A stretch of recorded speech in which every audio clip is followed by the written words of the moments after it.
नमस्कार, मैं सुनील स्वामी आपका हिंदी भाई सुनील स्वामी यूट्यूब चैनल पर स्वागत करता हूँ। हम पढ़ रहे थे हिंदी साहित्य के आदिकाल में रासो साहित्य, और रासो साहित्य में हमने पृथ्वीराज रासो के बारे में पढ़ रहे थे। और पृथ्वीराज रासो के बारे में मैं आपको एक बार रिपीट करवा देता हूँ। तो बात करते हैं पृथ्वीराज रासो की। पृथ्वीराज रासो के रचनाकार हैं चंद्रबरदाई। समय है 1193 ईस्वी। ये क्या इनका रचनाकार है, रचनाकार है। ठीक, और बात करते हैं हम चंद्रबरदाई पृथ्वीराज रासो में कुल समय 69 समय है, जिन्हें सर्ग भी कहा गया है। पृथ्वीराज रासो के अब तक 4 संस्करण है, वो प्रकाशित हो चुके हैं, उपलब्ध हैं। पृथ्वीराज रासो के 4 संस्करण उपलब्ध है। 4 संस्करण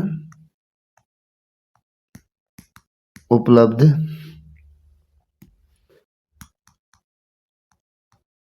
है।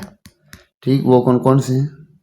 तो पहला तो था वृहद रूपांतरण, वृहद रूपांतरण।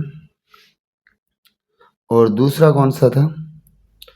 वृहद रूपांतरण की बात करें तो इसमें कितने छंद है? 16,306 छंद है। 16,306 छंद है।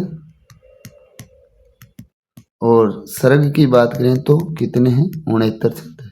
यह फिलहाल उदयपुर संग्रहालय में, उदयपुर संग्रहालय में उपलब्ध है। ठीक, इसके बाद हमने दूसरा जो रूपांतरण पढ़ा था वो था मध्यम रूपांतरण। मध्यम रूपांतरण, और मध्यम रूपांतरण में 7,000 छंद है। कितने छंद है? 7,000 छंद है। और ये कहाँ है? ये बीकानेर संग्रहालय में संग्रहित है। बीकानेर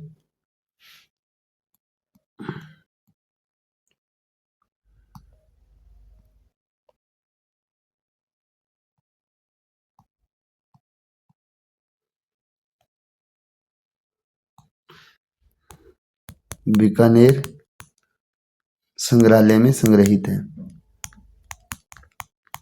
ठीक, तीसरा छंद रूपांतरण हमने पढ़ा था लघु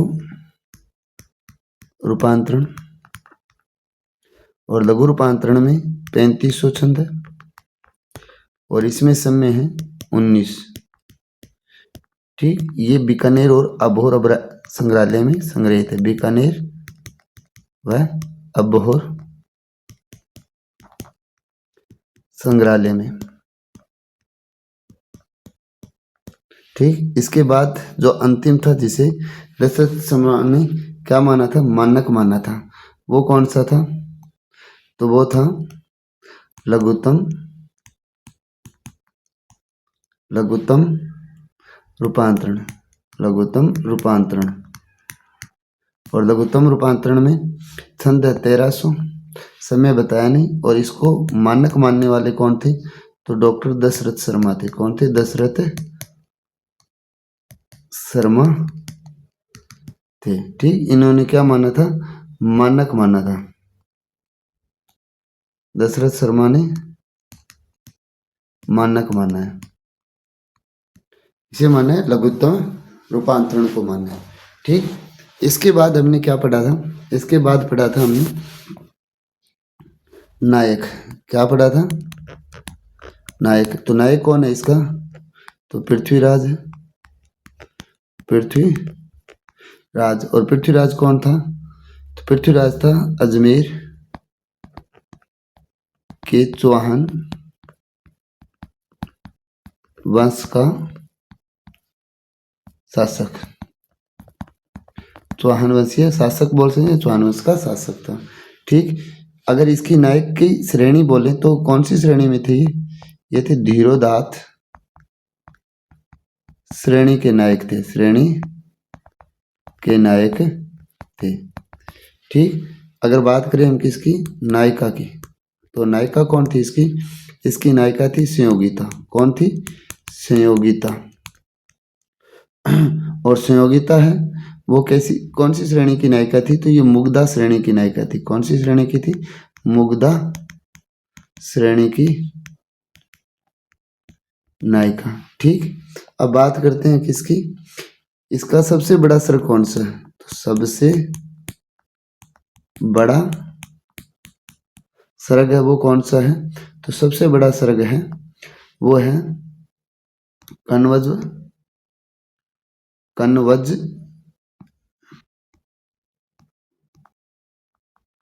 युद्ध, यानी कनौज का युद्ध।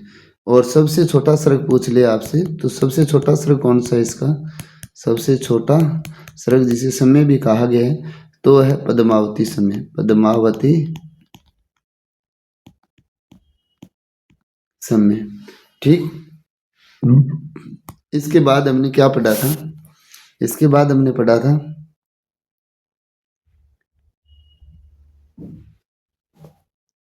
आचार्य हजारी प्रसाद द्विवेदी ने,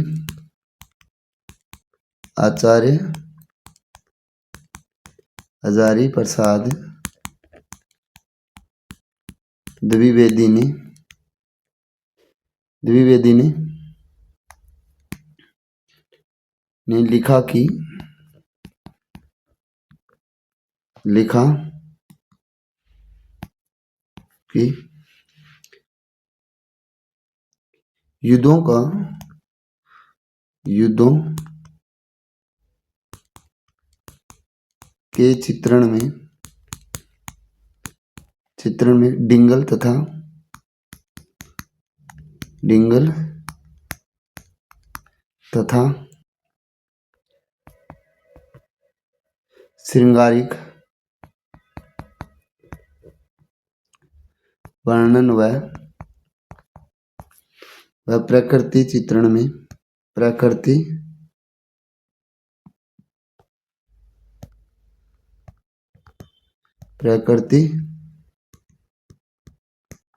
चित्रण में पिंगल शैली, पिंगल शैली का प्रयोग किया गया है। उसमें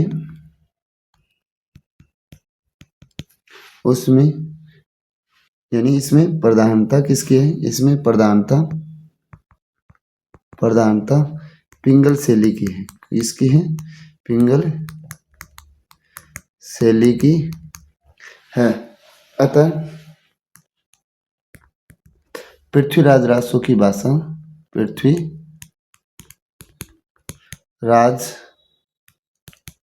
रासो की भाषा पिंगल ही माननी चाहिए, पिंगल ही माननी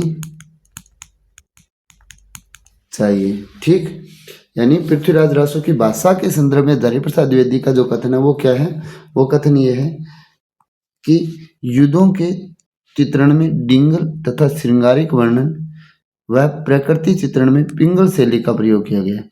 इसमें प्रधानता पिंगल शैली की है। अतः पृथ्वीराज रासो की भाषा कौन सी माननी चाहिए, पिंगल ही माननी चाहिए। और इसके बाद अगर हम बात करें तो पृथ्वी राज रासों में 68 प्रकार के छंदों का प्रयोग हुआ है। कितने प्रकार के, 68 प्रकार के छंदों का प्रयोग हुआ है। ठीक, हुआ है। और जिसमें सर्वाधिक कौन से छंद का प्रयोग हुआ है, छप्पय छंद का प्रयोग हुआ है। और छप्पय छंद है वो किसको प्रसिद्ध था, प्रिय था, तो छप्पय छंद चंद बरदाई का प्रिय छंद था। छप्पय छंद चंद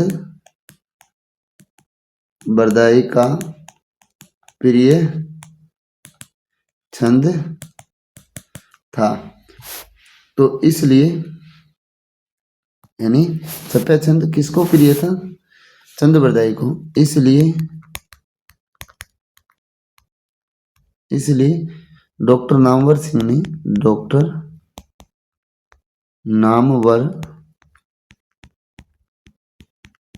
ने चंद बरदाई को क्या कहा है? चंद बरदाई को छप्पे छंद का राजा अर्थात क्या कहा है? बादशाह कहा है। क्या कहा है? बादशाह कहा है। ठीक, और बात करते हैं तो छंद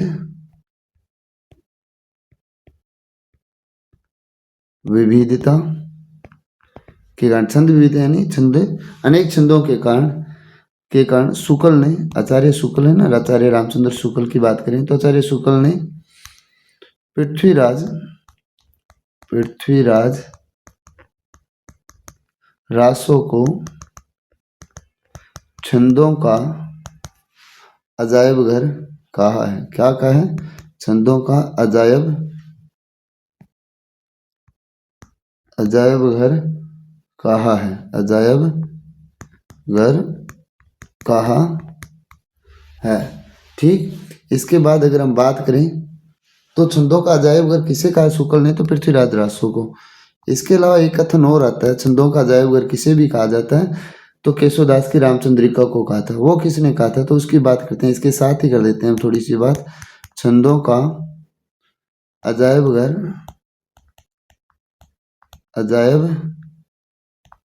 घर केशवदास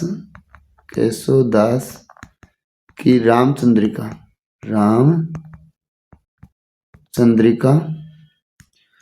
को राम स्वरूप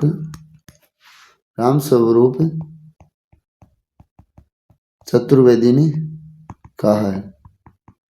देखिए, छंदों की विविधता के कारण, छंद विविधता के कारण शुक्ल ने तो किसे कहा? पृथ्वीराज रासो को छंदों का अजायब घर कहा है। और राम स्वरूप चतुर्वेदी ने छंदों का अजायब घर किसे कहा? केशव की रामचंद्रिका को कहा है। और अगर हम बात करते हैं इसके आगे, काव्य शास्त्र का अजायब घर रामचरित मानस को किसने कहा था? शुक्ल ने कहा है। अब देखिए 3 प्रश्न बन गए और ये इंपॉर्टेंट भी है।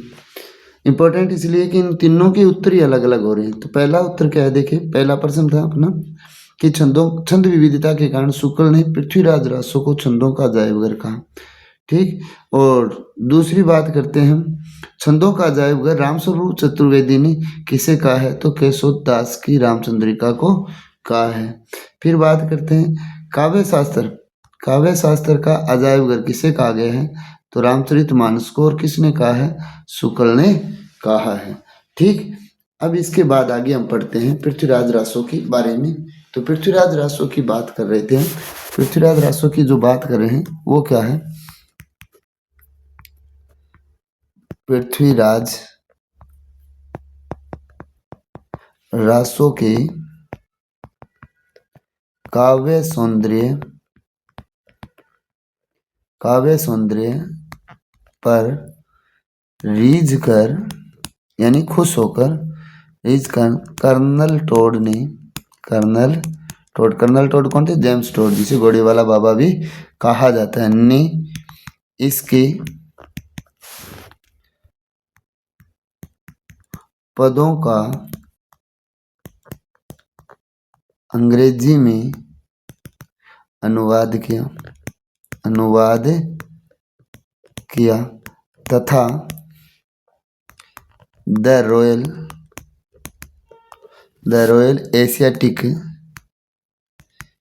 Asiatic Society of Society of Bengal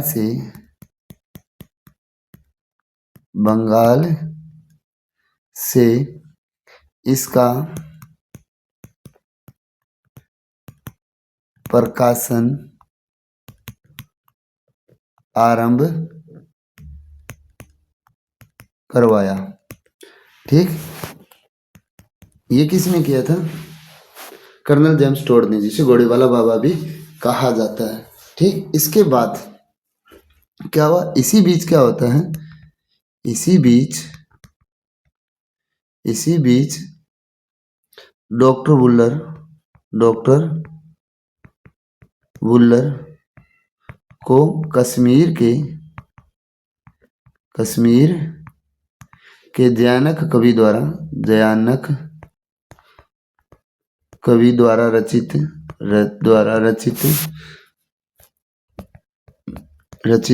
Prithviraj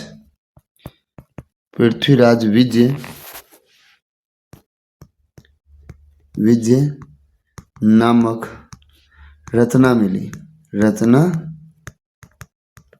मिली, जिसमें संयोगिता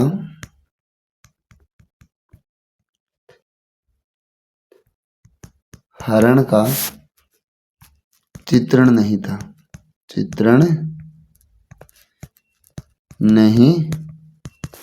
था। इसी आधार पर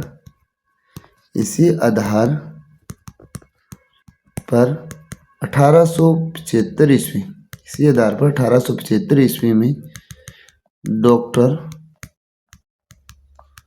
वुलर ने इसे अप्रमाणिक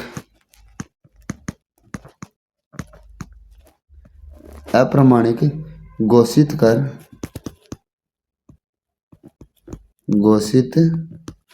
कर इसका प्रकाशन रुकवा दिया। अब देखिए, इसमें सबसे बड़ी जो बात आई है वो देखिए, पृथ्वीराज रासो के काव्य सौंदर्य से रीझ कर यानी खुश होकर कर्नल टोड यानी जेम्स टोड, जिसे घोड़ेवाला बाबा भी कहा जाता है, इसके पदों का अंग्रेजी में अनुवाद किया। ठीक, फिर इन्होंने क्या किया? The Royal aesthetic Society of Bengal से इसका प्रकाशन भी आरंभ करवा दिया। और इसी बीच क्या होता है? डॉक्टर वुलर को कश्मीर के जयानक कवि द्वारा रचित पृथ्वीराज विजय नामक रचना मिलती है, जिसमें संयोगिता हरण का चित्रण नहीं था। इसी आधार पर 1875 ईस्वी में डॉक्टर वुलर ने इसे अप्रमाणिक घोषित कर और इसका क्या रुकवा दिया था? प्रकाशन रुकवा दिया। अब डॉक्टर वुलर ने जैसे इसको अप्रमाणिक घोषित किया तो पृथ्वीराज रासो की प्रमाणिकता को लेकर विद्वान वो 3 भागों में बंट गए। यानी इसकी बात अगर हम करें, किसकी? डॉक्टर वुलर के बाद पृथ्वीराज रासो की प्रामाणिकता को लेकर विद्वान वो कितने भागों में बंट गए? विद्वान 3 भागों में बंट गए। यानी पहले तो सभी प्रमाणिक मान रहे थे, जैसे वुलर ने जयानक की पृथ्वीराज विजय पुस्तक मिलती है और उसमें संयोगिता हरण का चित्र नहीं मिलता है, डॉक्टर इसे अप्रमाणिक घोषित करते हैं। ठीक, और डॉक्टर वुलर के द्वारा अप्रमाणिक घोषित करते ही पृथ्वीराज रासो की प्रमाणिकता को लेकर विद्वान है वो कितने भागों में बंट जाते हैं? 3 भागों में बंट जाते हैं। वो कौन कौन से थे? तो देखिए, सबसे पहले हम बात करते हैं अप्रमाणिक मानने वाले विद्वानों की बात करते हैं। सबसे पहले हम किसकी बात करेंगे? अप्रामाणिक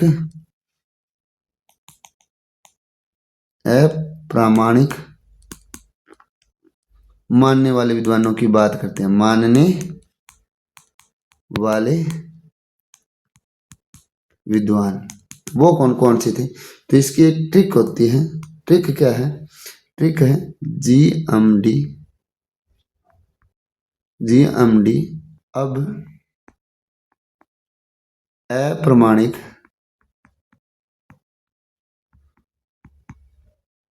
अप्रमाणिक मोती श्याम है। ठीक, ये होती है। अब ये ट्रिक बन गई। अब इस ट्रिक को हम विस्तृत करते हैं। तो सबसे पहले क्या लिखा है? जी। फिर क्या लिखा है? और फिर डी। और फिर क्या लिखा है? अ और ब। फिर मोती। क्या है? मोती। और मोती के बाद श्याम। ठीक, ये है। अब इनके पूरे नाम है वो देखते हैं। जी से क्या बनता है? गौरी शंकर हीरानंद ओझा। कौन है? गौरी शंकर हीरानंद ओझा। अप्रमाणिक मानने वालों में पहला नाम आता है गौरी शंकर हीरानंद ओझा, ट्रिक के आधार पर। ठीक, फिर अम से बनता है मुरारी दान। ठीक, इसके बाद डी से बनता है देवी प्रसाद। और ए से बनता है आचार्य रामचंद्र शुक्ल। कौन बनता है? आचार्य रामचंद्र शुक्ल। और बै से क्या बनेगा?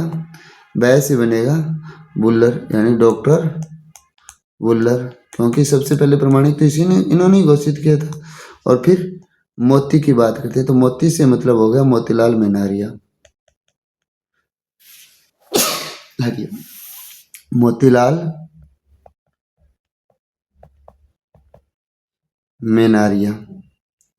और श्याम से कौन सा बन जाएगा?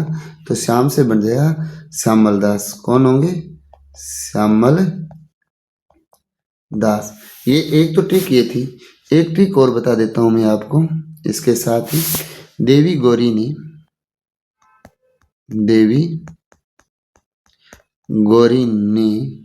बुल्लर को मोती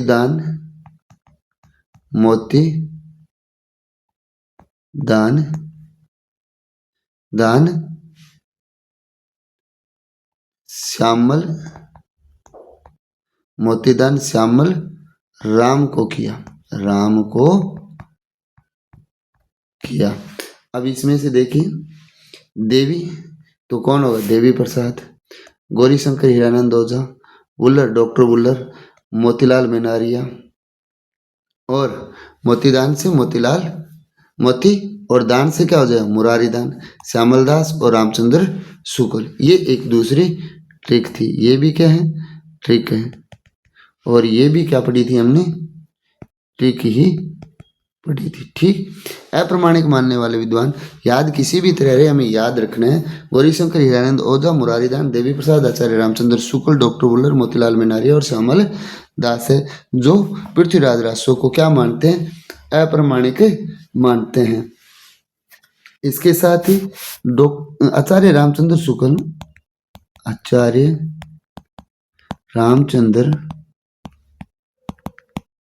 शुक्ल ने पृथ्वीराज राजस्व के बारे में कहा कि पूरा ग्रंथ ही क्या है? जाली है। पूरा ग्रंथ ही जाली है। ये किसके बारे में कहा? पृथ्वीराज राजस्व के बारे में कहा। और ये प्रश्न पूछा भी गया है कि पूरा ग्रंथ ही जाली है, कथन किसका है? तो ये ग्रंथ तो है, ये कथन तो है आचार्य रामचंद्र शुक्ल का। और किस ग्रंथ के बारे में कहा गया है? तो पृथ्वीराज राजस्व के बारे में। अब दूसरा अपना था, वो कौन सा था? तो दूसरा था अर्ध प्रमाणिक वाला, यानी 3 भागों में विद्वान बंटे थे। एक भाग हमने पढ़ दिया अप्रमाणिक, और दूसरा जो भाग है वो है अर्ध प्रामाणिक मानने वाले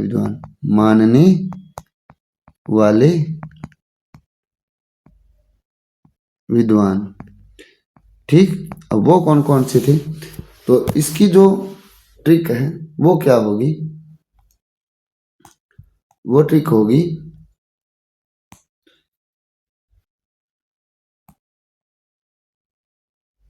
वो ट्रिक है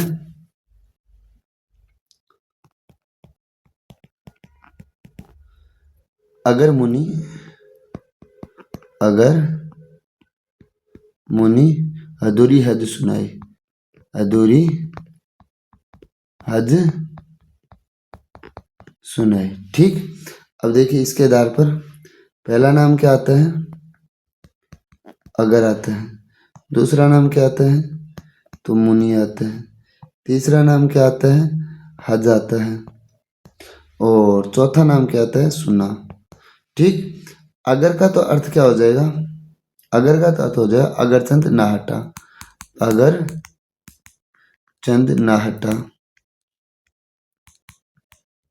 मुनि का अर्थ क्या हो जाएगा, तो मुनि का अर्थ होगा मुनि जिन विज्ञे। क्या होगा, मुनि जिन विज्ञे। और हज का क्या हो जाएगा, हज का हो जाएगा हजारी प्रसाद द्विवेदी, हजारी प्रसाद द्विवेदी। ठीक, और सुना का अर्थ हो जाएगा सुनीति कुमार चटर्जी। क्या हो जाएगा, सुनीति कुमार चटर्जी। ये हो गए विद्वान। ठीक,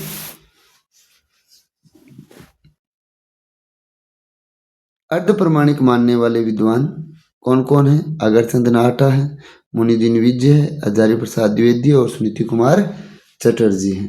अब बात करते हैं प्रमाणिक मानने वाले विद्वान।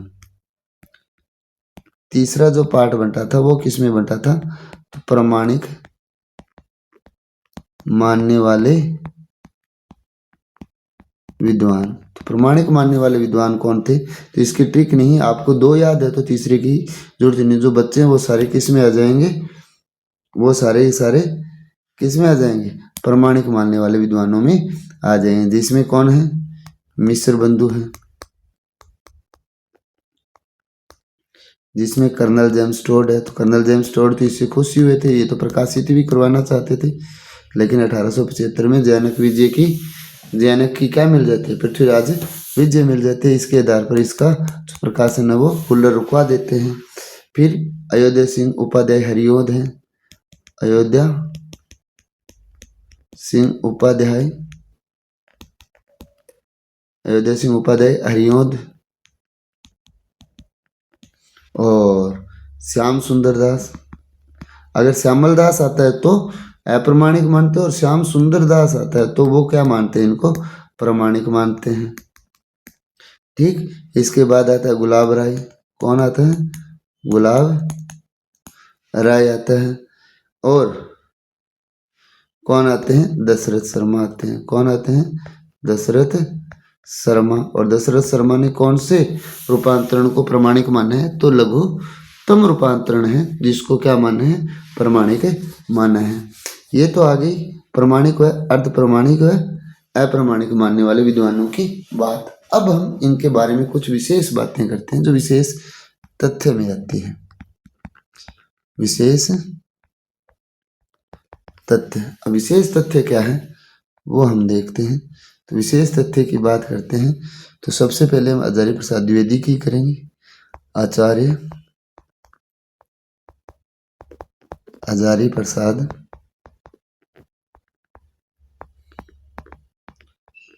द्विवेदी। तो आचार्य हजारी प्रसाद द्विवेदी की मान्यता है कि मान्यता है कि मूल पृथ्वीराज रासो सुख सुखी संवाद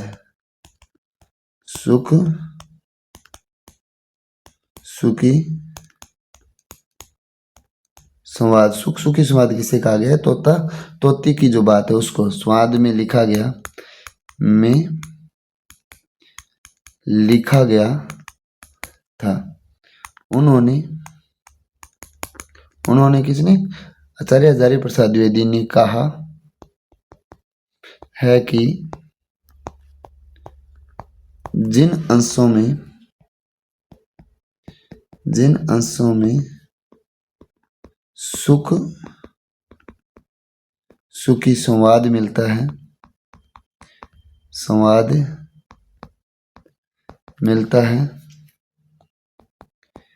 वे अंश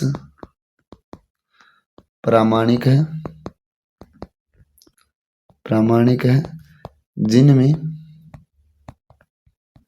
जिनमें सुखी संवाद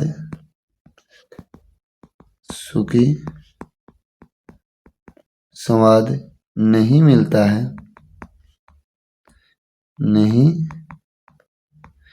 मिलता है, वे अंश अप्रामाणिक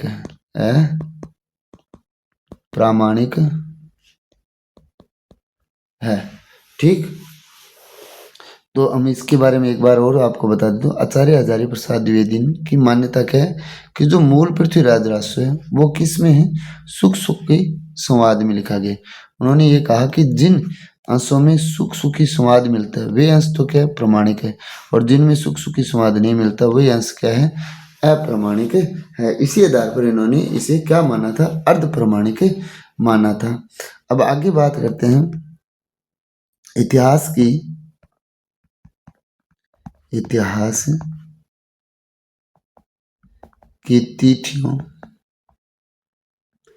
तिथियों का तथ्य पृथ्वीराज रासो की तिथियों से पृथ्वीराज रासो की तिथियों में पृथ्वीराज रासो की तिथियों में 80-90 वर्षों का अंतर है। इस आधार पर या इस समस्या का आधार पर या हम क्या कह सकते हैं, इस समस्या का निराकरण, ये लिख लीजिए कि इस समस्या के निराकरण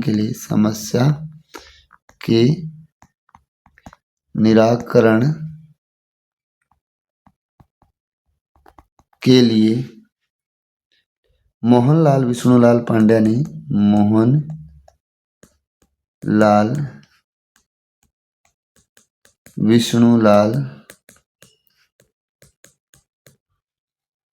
ने आनंद संवत की कल्पना की है। उनकी मान्यता थी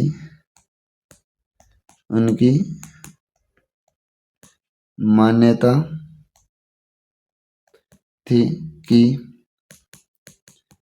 रासो में दी गई तिथियां, रासो कौन सा, पृथ्वीराज रासो की बात चल रही है, तो रासो में दी गई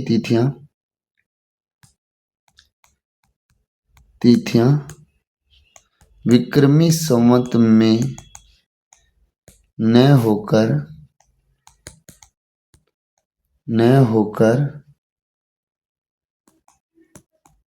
आनंद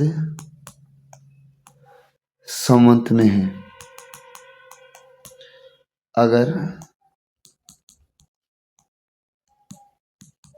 आनंद संवत की दृष्टि से गणना करें तो इसमें दी गई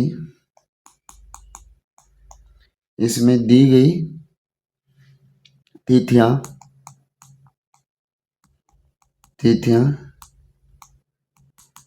इतिहास से मेल खा जाती है, खा जाती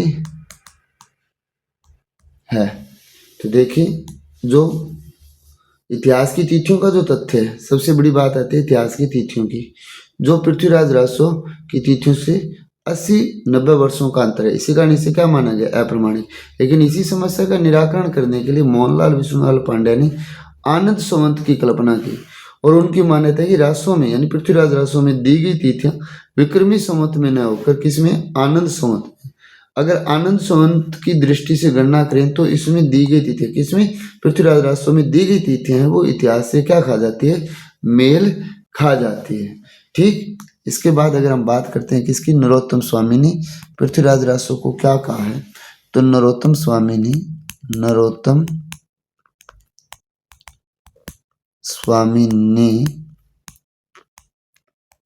पृथ्वीराज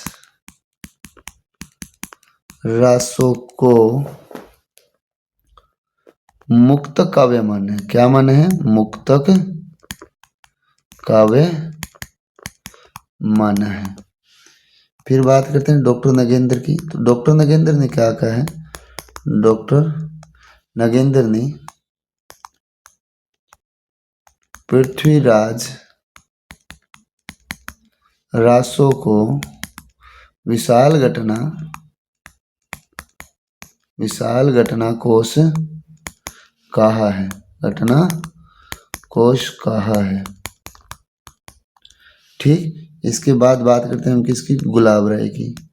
तो गुलाब राय ने क्या कहा है? गुलाब राय ने इसे स्वाभाविक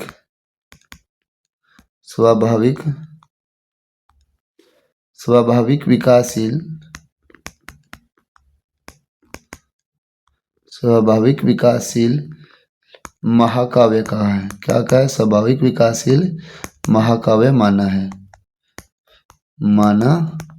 है। डॉक्टर श्याम सुंदर दास क्या कहते हैं? डॉक्टर श्याम सुंदर दास तथा उदय नारायण तिवारी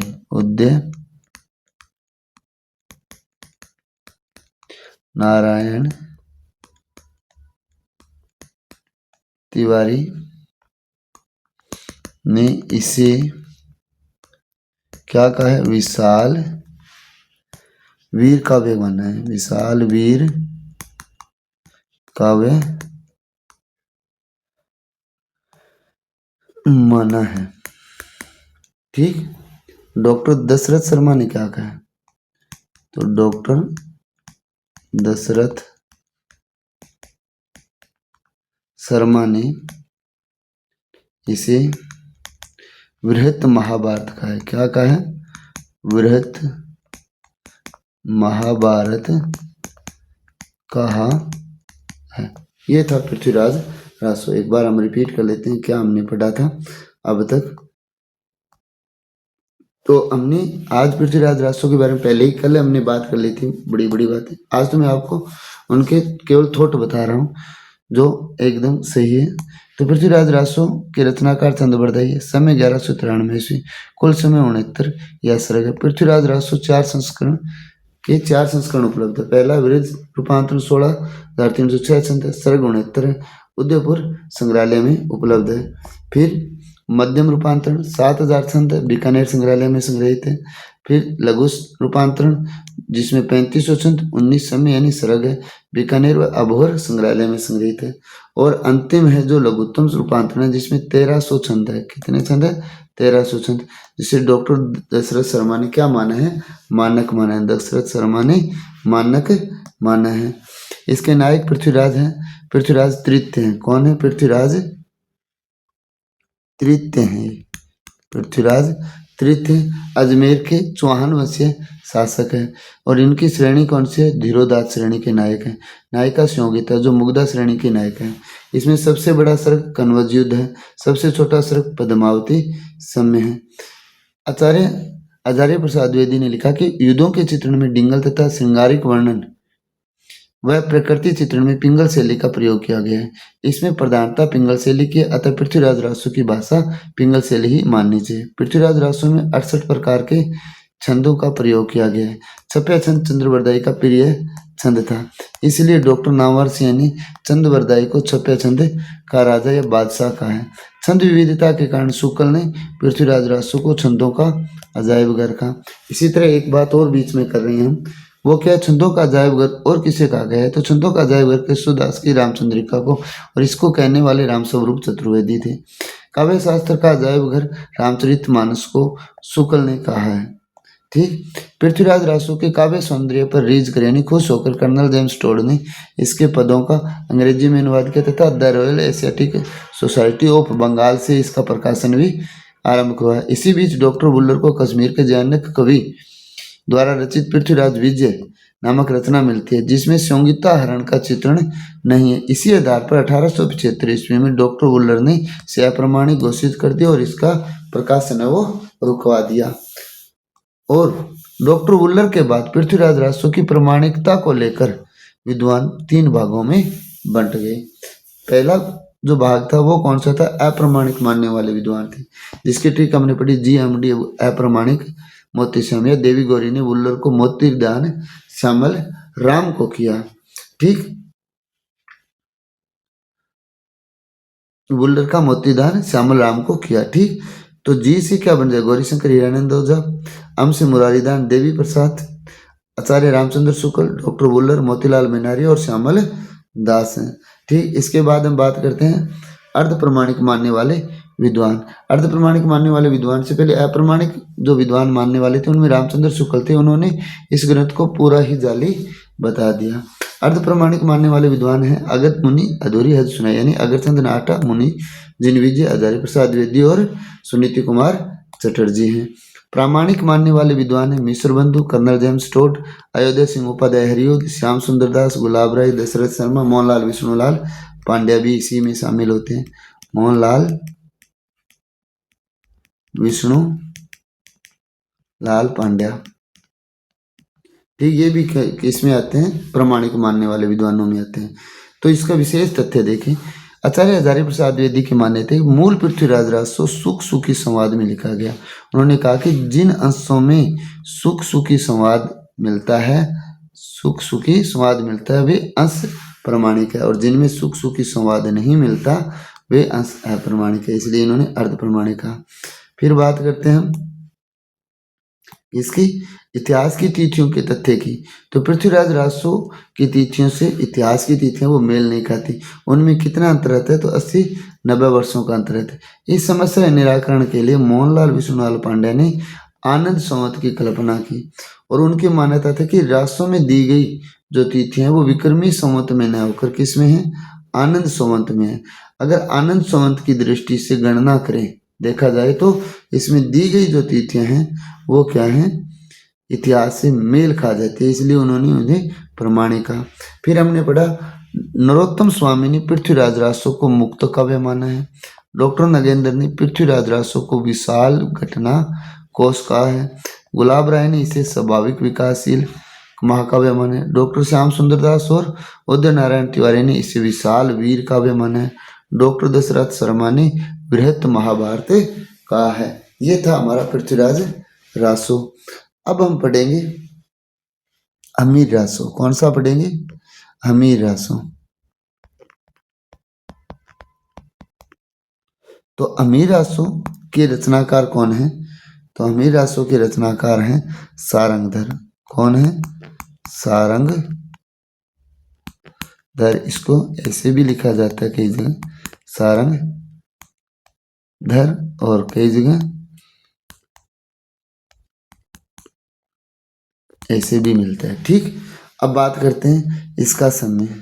अमीर रासो का जो समय है वो कब का है, वो है 1357 ईस्वी का। कब का है, 1357 ईस्वी का। ठीक, अब इसकी बात करें तो ये रचना अब उपलब्ध है या नहीं, तो यह रचना वर्तमान में उपलब्ध नहीं है, उपलब्ध नहीं है। और इसकी कल्पना की कहाँ से की गई, यानी इसके छंद में कहाँ मिलते हैं, तो इसके छंद मिलते हैं प्राकृत पेंगलम में, किसमें मिलते हैं? प्राकृत पेंगलम में सारंगधर के कुछ पद मिले थे। इन्हीं पदों के आधार पर, इन पदों के आधार पर आचार्य रामचंद्र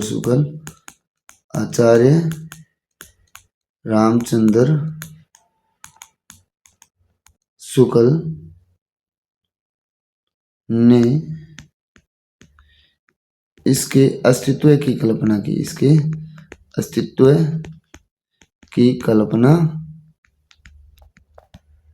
की थी। ठीक, यानी इसमें इसके जो छंद है वो कहाँ से मिले हमें? तो प्राकृत पेंगलम से मिले हैं, और इसी के आधार पर आचार्य रामचंद्र शुक्ल ने इसके अस्तित्व की कल्पना की है। अब बात करते हैं इसमें कुल छंद कितने उपलब्ध हैं इसके। कुल छंद 8 उपलब्ध हैं। कितने छंद उपलब्ध है? 8 ही छंद उपलब्ध हैं। ठीक, अब प्राकृत पेंगलम क्या है, फिर हम बात करेंगे किसकी? अमीर रासों की, क्योंकि प्राकृत पेंगलम की बात है। सबसे पहले हम प्राकृत पेंगलम के बारे में जान लेते हैं। प्राकृत पेंगलम में है क्या? प्राकृत पेंगलम में विद्याधर,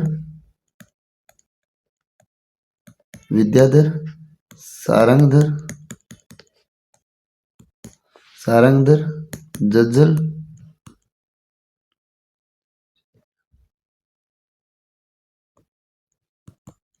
जज्जल और बब्बर या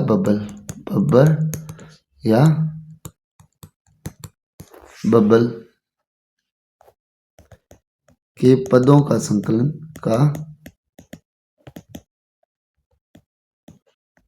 संकलन है। और इसका संकलन करता कौन है? इसका संकलन करता, ये प्रश्न आया हुआ है, संकलन करता पूछा गया था, तो इसके संकलन करता कौन है? तो लक्ष्मीधर है। कौन है? लक्ष्मीधर है। ठीक, अब बात करते हैं हम अमीर रासों के कथानक की। किसकी बात करते हैं? अमीर रासों के कथानक की। अमीर रासों के कथानक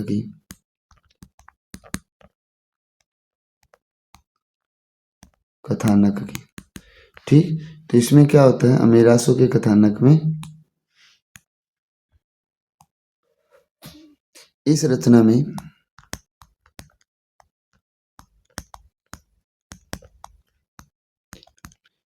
रणथंभौर के शासक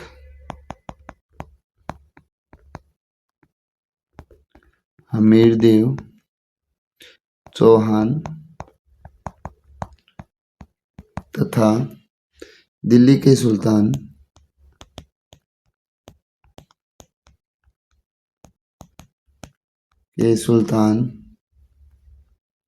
सुल्तान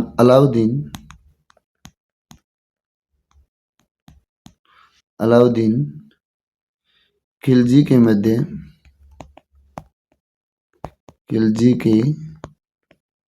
मध्य हुए युद्ध का चित्रण है। इस युद्ध में विजय अलाउद्दीन की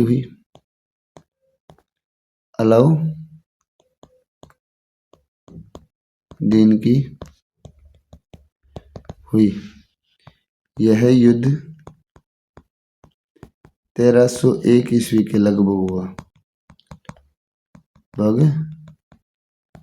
हुआ, जो रणथंभौर का प्रथम शाखा भी माना जाता है। ठीक, अमीर रासों के कथानक में क्या है? इस रचना में रणथंभौर के शासक अमीरदेव चौहान, कौन है? अमीरदेव चौहान तथा दिल्ली के सुल्तान अलाउद्दीन खिलजी के मध्य हुए युद्ध का चित्रण। इस युद्ध में विजय अलाउद्दीन की होती है, और यह युद्ध 1301 ईस्वी के लगभग होता है। अब देखिए आचार्य रामचंद्र शुक्ल ने क्या कहा, तो आचार्य रामचंद्र शुक्ल ने अमीर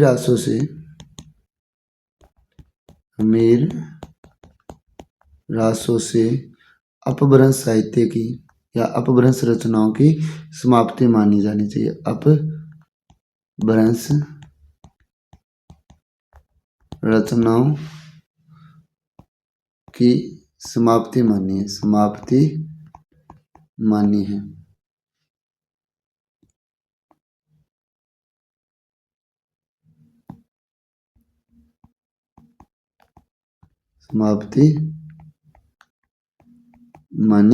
है। और इसकी भाषा क्या है, हम बात करते हैं किसकी, भाषा की, तो भाषा इसकी राजस्थानी और किससे प्रभावित है, ये अपभ्रंश से प्रभावित है। किससे प्रभावित है, अपभ्रंश से प्रभावित, राजस्थानी की प्रभावित। ठीक, ये क्या था, पृथ्वीराज रासो था। एक बार हम पढ़ देते हैं दोबारा इसमें। पृथ्वीराज रासो में हमने क्या पढ़ा, अमीर रासो में हमने पढ़ा कि अमीर रासो की रचनाकार है वो सारंगधर, जिसे सारंगधर भी कहा। समय इसका 1357 ईस्वी। ठीक, इसकी यह रचना वर्तमान में उपलब्ध नहीं है। प्राकृत पेंगलम में सारंगधर के कुछ पद मिले थे। इन्हीं पदों के आधार पर आचार्य रामचंद्र शुक्ल ने इसके अस्तित्व की कल्पना की। इसमें कुल 8 छंद उपलब्ध है। ठीक, अब प्राकृत पेंगलम क्या थी, ये विद्याधर, सारंगधर, जज्जल और बब्बर या बब्बल के पदों का संकलन है और इनका संकलनकर्ता कौन है, लक्ष्मीधर है। ठीक, अमीर रासो के कथानक की बात करते थे। इस रचना में रणथंभौर के शासक अमीरदेव चौहान तथा दिल्ली के सुल्तान अलाउद्दीन खिलजी के मध्य हुए युद्ध का चित्रण है। इस युद्ध में विजय अलाउद्दीन की हुई। यह युद्ध 1301 ईस्वी के लगभग हुआ था। ठीक, और आचार्य रामचंद्र शुक्ल ने अमीर रासो से अपभ्रंश रचनाओं की समाप्ति मानी है। अमीर रासो की भाषा कौन सी है, तो राजस्थानी, जो किससे प्रभावित है, अपभ्रंश से प्रभावित है। अब पढ़ेंगे हम विजयपाल रासो को, जो अंतिम रासो ग्रंथ है। कौन सा है, विजयपाल रासो। अब विजयपाल रासो के रचनाकार कौन है, तो नल सिंह भाट है। कौन है, नल सिंह भाट। ठीक, और समय पूछा जाए तो इसका समय क्या होगा, तो 16वीं शताब्दी है। कौन सा है, 16वीं शताब्दी है। ठीक, इसमें कुल छंद जो प्राप्त हैं, कुल छंद कितने हैं, तो 42 ही छंद प्राप्त हैं। 42 छंद प्राप्त हैं, 42 छंद ही प्राप्त हैं। ठीक, इसकी भाषा कौन सी है, तो भाषा का पूछे तो भाषा इसकी अपभ्रंश। कौन सी है, अपभ्रंश। अब कथानक की बात करते हैं, तो इसका कथानक क्या है, देखिए कथानक क्या है। इसमें करौली के शासक विजयपाल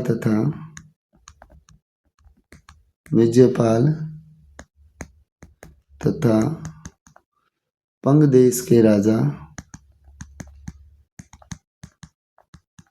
राजा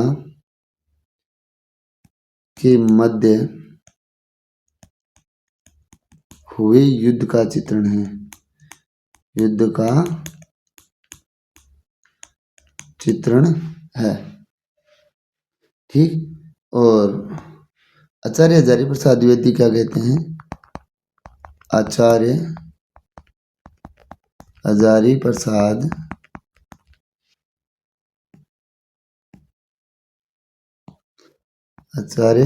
प्रसाद द्विवेदी ने इसे अपभ्रंश की रचना मानते हुए, रचना मानते हुए मानते हुए रासो साहित्य में स्थान नहीं दिया, रासो साहित्य में स्थान नहीं दिया है। ठीक, ये था विजयपाल रासो। विजयपाल रासो की हम एक बार दोबारा रीडिंग कर लेते हैं। तो विजयपाल रासो की रचना है वो नरसिंह वाट ने की, सम्यता 16वीं शताब्दी। इसमें कुल छंद 42 ही छंद प्राप्त हुए हैं, यानी आज जो उपलब्ध है। भाषा इसकी अपभ्रंश, कथानक है करौली के शासक विजयपाल तथा पंग देश के राजा के मध्य हुई युद्ध का चित्रण है। और आचार्य हजारी प्रसाद द्विवेदी ने क्या कहा है कि इसे अपभ्रंश की रचना मानते हैं, वे इसे रासो साहित्य में स्थान नहीं दिया। ये था रासो साहित्य। हमने रासो साहित्य वो कंप्लीट कर दिया, रासो साहित्य पूरा है। ठीक, अब रासो साहित्य हमने पूरा कर लिया। अगर वीडियो अच्छा लगे तो लाइक और शेयर ज़रूर करें, और अगर चैनल पर पहली बार आए हैं तो चैनल को सब्सक्राइब ज़रूर करें।